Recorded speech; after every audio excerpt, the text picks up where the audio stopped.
Komið sæl, ég heiti Ingvar Sigurðsson og ég er býbóndi á Suðurlandi. Þegar ég byrjaði að skrifa innganga þessum þætti var hátíð ljóssins ný yfirstaðin og nýtt ár að gangi í garð. Þá var mikill fögnuður hjá mér og trúlega hjá býflugunum líka að því að þær fylgjast með þegar sól hækkar á lofti og dagarnir fara að lengjast. Janúar og febrúar geta verið kaldir og vindasamir en eftir það fer veður venjulega að skána. Það er misjafnt hvenær býflugurnar komast í hreinsunarflug en þegar það gerist má fara að huga að vorfóðrun. Ef það kemur dagur með hita yfir 10 gráðum og logni má lyfta römmum og kanna fóðurstöðu. Hvað er mikið eftir af hunangi eða býbrauði? Ef það er lítið eftir er þetta rétti tíminn til að bæta við fóðri. Ég leita ekki að drottningu í fyrstu vorskoðun. Ég vil eins lítið rask og mögulegt er. Ef hún er lifandi þá sést það nokkrum dögum eftir að farið er að gefa próteindeig. Þegar drottning fer að verpa hækkar hitinn venjulega að því að varpsvæði þarf 35 gráðu hita. Býflugurnar þétta þyrpinguna þar sem drottningin verpir og einbeita sér að því að stýra hitanum á varpsvæðinu. Venjulega byrjar hún að verpa efst í búinu og fjærst flugopinu. Ég hef byrjað að gefa próteindeig 4 til 6 vikum áður en blómgun byrjar en það ræðst reyndar að því hvenær hreinsunarflug hefur átt sér stað. Venjulega hef ég beðið þar til að minnst 2 til 3 hlýir dagar hafa komið. Þá gef ég lítinn bita af próteindegi og kanna svo eftir 4 til 5 daga hvort þær hafi étið að því. Ef það er hitamælir í búinu þá sést greinilega hvenær þær hafa ákveðið að byrja varp. Hitastigið hækkar og helst stöðugt. Þegar hreinsunarflugi byrjar er gott að halda sig í smá fjarlægð. Það getur komið heilmikið drit á stuttum tíma eins og sést á þessari mynd. Ég hef einu sinni gefið próteinfóður 10. mars en þá var óvenju hlýtt í veðri. 20. mars voru komin egg á lófastóru svæði beggja megin á einum ramma. Þá setti ég lítið fóðurtróg ofan á búið og gaf hálfan lítra af sykurvatni með 1 hluta sykurs á móti 1 hluta af vatni. Sykurvatn sem er kallað 1 á móti 1. Þessi blanda líkir eftir náttúrulegum blómasafa og virkar hvetjandi á drottninguna til að byrja að verpa. Í þessu búi var nóg eftir að fóðri í römmum svo að ég gaf sjaldan sykurvatn, en passaði upp á að flugurnar hefðu alltaf lítinn bita af próteindegi. Hér sést undir þakið á láréttu lasutinnbúi. Í því eru 3 mismunandi stór bú sem öll lifðu af veturinn. Þarna er allt límt aftur og ekkert loft komst upp úr búunum. Öll loftskipti voru inngangana. Ég var með hita og rakamæla til að fylgjast með þegar hitinn myndi hækka skyndilega en þá er varp byrjað. Undirskálarnar sem sjást bak við fóðurtrógin eru sléttfullar af próteindegi og ég hvolfdi þeim yfir fóðurgötin. Ég var svo ánægður þegar ég tók þessa mynd 10. mars 1 árið. Þetta er úr öðru búi en ég sýndi hér að framan. Þarna voru komin egg, lirfur og lokuð púpuhólf. Þetta hefði aldrei geta gerst ef að það hefði verið öndun upp úr búinu. Þetta getur bara gerst ef að býflugurnar geta byggt upp hita. Rakastigið var á milli 70 til 80% en 60% er það sem býflugunum líkar best. Það er næstum 3-falt rakastig sem er í híbýlum fólks. Býflugur vilja rakt umhverfi. Þær elska raka. Þegar lirfa liggur í fljótandi býmjólk hvílir hún í 90% raka. 24. apríl hafði varpsvæði stækkað og ungar þernur voru að fóðra lirfurnar. Þessi tilraun mín virkaði svo vel að varp var byrjað 2 mánuðum fyrr en venjulega gerist á Íslandi. Undirstaða góðrar vetrarlifunar er góð toppeinangrun. Þarna eru 2 lög af 45 mm steinull. Í þakinu á bíkúpunni er 50 mm einangrunaplast og álhúðað bóluplast. Það er ekki hægt að einangra of mikið. Í tré eru margir metrar af einangrun fyrir ofan rýmið sem býflugurnar búa í. Allt árið kring. Það er líka gott að hafa einangrun ofan á búunum yfir sumartíman en þá læt ég nægja 1 45 mm mottu af steinull. Þegar við skoðum raunverulega fóðurþörf býflugnanna sjáum við að það eru 3 meginþættir. Frjókorn er próteingjafi, hunangur kolvetnisgjafi og 3. atriðið er vatn. Þróun og æxlun búsins er háð próteingjafanum. Prótein er forsenda þess að kokkirtlar eða fæðukirtlar í ungviðinu þroskist. Þessir kirtlar eru notaðir til framleiðslu á þernu og drónafóðri og að sjálfsögðu drottningarhunangi, sem drottningar nærast á allt sitt líf. Þið hugsið líklega ekki vatn sem nauðsynlegan þátt í næringu býflugnanna, en vatnið er mjög mikilvægt. Vatn má aldrei skorta og það er mjög mikilvægt í mataræði þeirra. Vatnið flytur uppleyst efni til allra líkamshluta þeirra í blóðvökva býflugunnar. Það aðstoðar við að fjarlægja úrgangsefni úr býflugunni og tekur þátt í meltingu og efnaskiptum fæðu þeirra. Þess vegna má vatn aldrei vanta, hvort sem það er vetur eða sumar.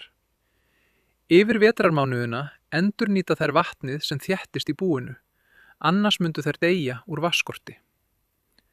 Kolvetni er orkugjafi býflugnanna. Þess vegna þurfa þær alltaf að hafa hunang eða tilbúin orkugjafa úr sykri í búinu. Þetta á við vorfóðrun þegar passaður upp á að býflugurnar hafi kolvetni en ekki tímabilið þegar þær eru að safna hunangi. Þá fylla þær fyrst í hólf umhverfis varpsvæðið áður en þær safna í hunangsramana. Þær nota kolvetni til að framleiða hita í vetrarklasanum til þess að þær geti flogið og til þess að þær geti alið upp ungviði.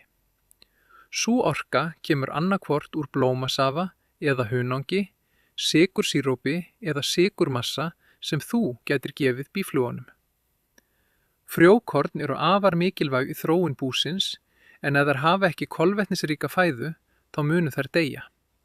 Þannig að lifun tengist kolvetnum en æxlun, vöxtur, þroski tengjast öll próteinum. Þessi prótein eru aðalega unnin úr frjókornum. Í frjókornum eru líka steinefni, vítamín, fita og kólesteról. Þannig að saman gefur hunang ásamt frjókornum þeim heilbrigt og hollt mataræði. En snúum okkur núna að próteinþörf býflugna. Próteindeig þarf að hafa lágmark 12% styrkleika til að lirfur og ungar býflugur þroskist vel. 15–20% er mjög gott. Það líkir eftir styrkleika frjókorna sem koma úr náttúrunni. Til að mynda er styrkleiki próteins úr hvítsmára 15–25% samkvæmt erlendum rannsóknum. Neopod sem Íslendingar hafa lengi notað hefur ekki nema 0,2–2% próteininnihald og hentar ekki fyrir ungviði að mínu mati. Neopod er samt gott sykurdeg og mjög gott vetrarfóður og til að hafa í búum á vorin sem auka kolvetnisgjafi. Global Patties inniheldur 15% prótein og margir aðrir framleiðendur eru með deig á því róli. Ég segi alltaf að börnin okkar myndu ekki vaksa ef þau fengju bara sykur í allar máltíður. Þau verða að fá prótein.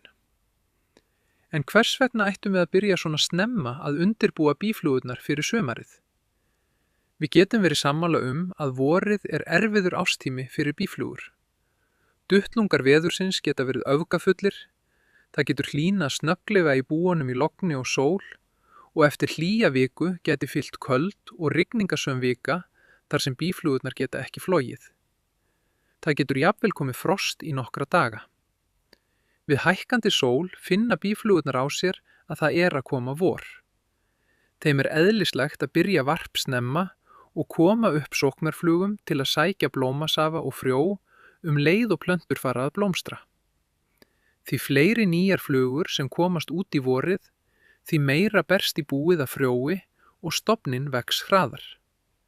Varp og ungviðauppeldi krefst aukins hita í búinu og það gengur hratt á fóður. Það er hér sem við verðum að grípa inn í. Ef að býflugurnar klára býbrauðið, fá þær ekkert prótein og lirfur og ungar flugur geta drepist.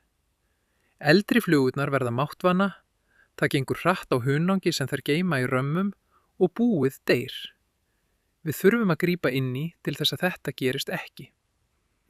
Bú sem hafa étið megnið af hunangsbyrðum sínum yfir veturinn eru viðkvæm.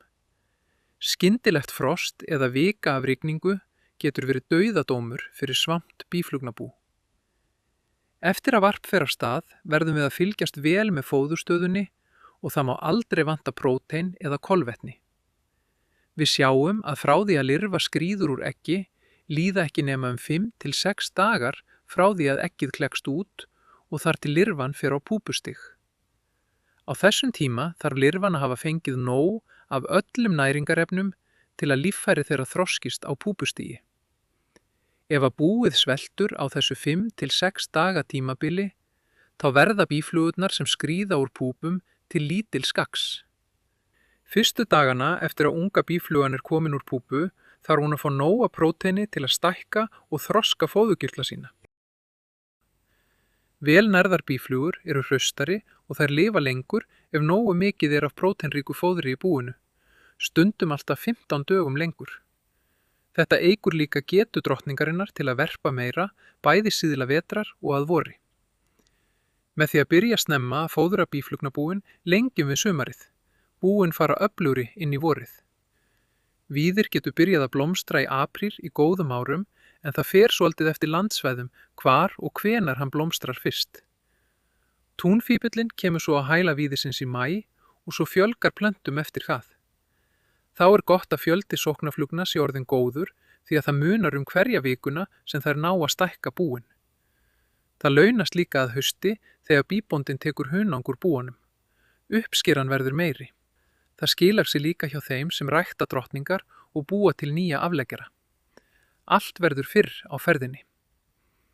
Það er venjulega ráðlagt að hætta að fóðra með sykurvatni 1 til 2 vikum áður en hunangskössum er bætt ofan á búin.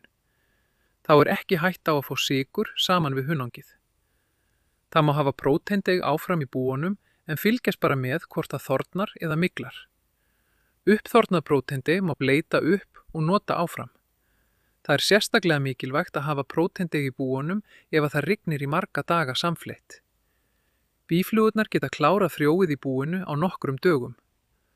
Mörg bú fóru illa sumarið 2024 þegar rigndi meira eða minna í 3 vikur samfleytt á Suður- og Vesturlandi.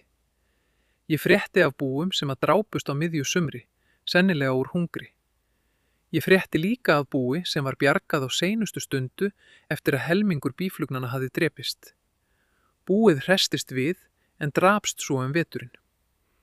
Þegar fóðurskortur verður svona alvarlegur fara þernurnar að éta egg og minnstu lirfurnar til að endurnýta próteinið fyrir stærri lirfur sem er að fara á púpustig. Þar að auki getur drottningin horast upp ef hún fær ekki nóg að éta og varp stöðvast. Þetta má ekki gerast. Býbóndinn þarf að fylgjast með fóðurstöðunni, skrá hjá sér hvort nóg er af pollenni í hólfum og bæta við frjódegi ef þarf.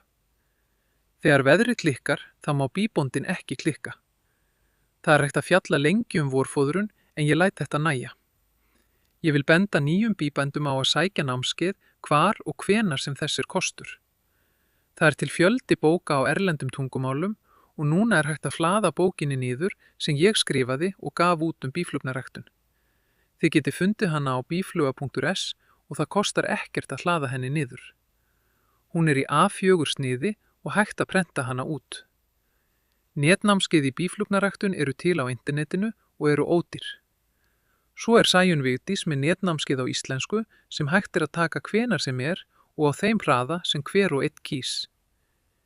Ég flyt inn býflugur frá Álandseyjum og sel þeim sem geta sýnt fram á að hafa sótt sér þekkingu á býflugnaræktun. Ég er líka með fésbókarhóp sem heitir Býflugur, ræktun og innflutningur og þar er hægt að fylgjast með þegar innflutningur er auglýstur. Takk fyrir að horfa á þennan þátt. Ég vona að hann komi til með að gera gagn. Næsti þáttur verður haustfóðrun.